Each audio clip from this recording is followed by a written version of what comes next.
mapapansin nyo mga kabisyo, 4 lang sa 5 clearance light yung nakapirmi ang ilaw niya. Yung panggitna, kung mapapansin nyo nagbiblink siya or nakasabay sa signal light. Yan yung request ni Sir Norien na gawin dyan sa ilaw niya. Doon sa unit mga kabisyo. Short pet, isa-isay na natin yung naging project. Short pet, chrome cover side mirror, automatic bumper, dual horn or yung jet Inoue natin na air horn na yung sa loob, LED bar or yung ilaw na nakasabay sa busina, module ng busina meron na rin, wiper arm garnish. Yan, sabi ko nga, chrome cover ng side mirror. Ito pa isa, yung air cleaner, stainless na rin na nakataas dito. Yung setup mga kabisyo, may 2 tubo na exit siya, pero isa lang din yung papasok dun sa mismong air cleaner. Yan, pa-sound check na natin yung busina. Andy, ikaw nga, papitik muna. Ala si Sir Norien nagkausap yata ni Rising Sun. Pa-sound check na Andy yung busina natin. Sabay mo na rin yung light bar natin or yung LED bar na kulay dilaw. Yan, yung module ng busina.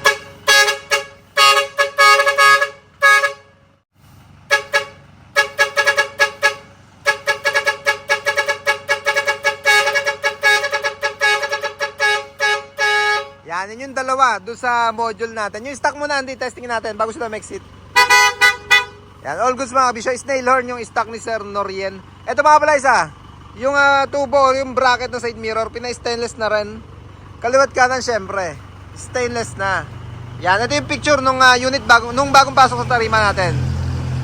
Yan, yun yung picture niya. Ito na siya ngayon mga kabisyo. Ito pa yung isang project. Syempre, pagka nag-automatic bumper, nag-adjust tayo pa abante.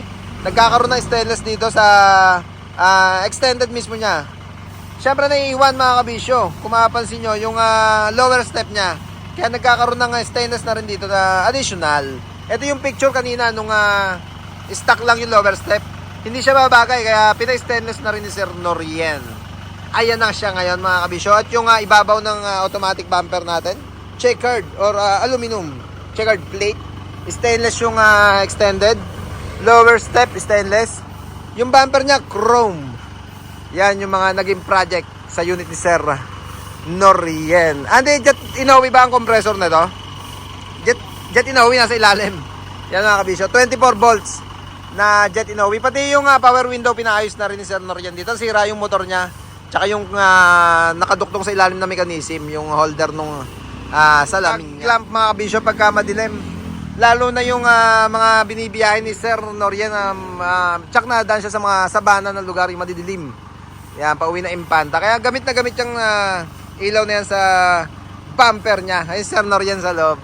Sir, thank you po. Ayan, pa-exit na rin sila. Pauwi na rin ng Impanta, Quezon. Hanggang dito lang mga kabisyo. Maraming salamat sa panood. Maraming salamat sa suporta. Please like, share, subscribe to my channel, Bako Republic, para updated lagi kayo sa mga yun natin imasen. Peace, Bako Republic!